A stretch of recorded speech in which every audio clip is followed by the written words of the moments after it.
درود بی پایان بر شما عزیزان دل از هر کجایی که منو تماشا میکنید.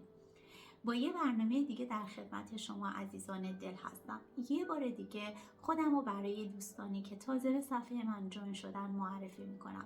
مهناز هستم از فنلاند و 10 ساله که در کشور فنلاند زندگی میکنم و در واقع مدتی هستش که به کار دیجیتال مارکتینگ مشغول هستم و به عنوان منتور دیجیتال مارکتینگ در خدمت شما عزیزان علاقه‌مند هستم.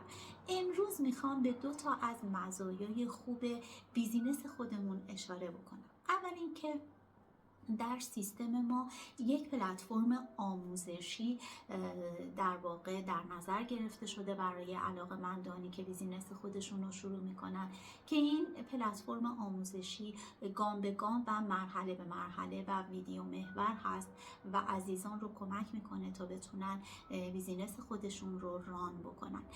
و دوم اینکه در واقع یک بیزینس آیدی اینترنشنال به شما تعلق میگیره که در همه جای دنیا معتبر و قانونی هست و شما میتونید از هر جای دنیا که خواستین در واقع فعال باشین و بیزینس خودتون رو ادامه بدین. به عنوان مثال برای منی که اصلا هیچ تجربه کاری در دیجیتال مارکتینگ نداشتم و هیچ سابقه کاری در آنلاین بیزینس نداشتم، ترینینگ کمکم کرد تا بتونم همه مراحل رو یاد بگیرم. و از طرف دیگه اینکه اگر من تمایل داشته باشم کشور مورد اقامت خودم رو تغییر بدم و به یک کشور دیگه مهاجرت بکنم، با بیزینس آیدی که دارم میتونم از هر جای دنیا بیزینس خودم رو ادامه بدم و فعال باقی بمونم.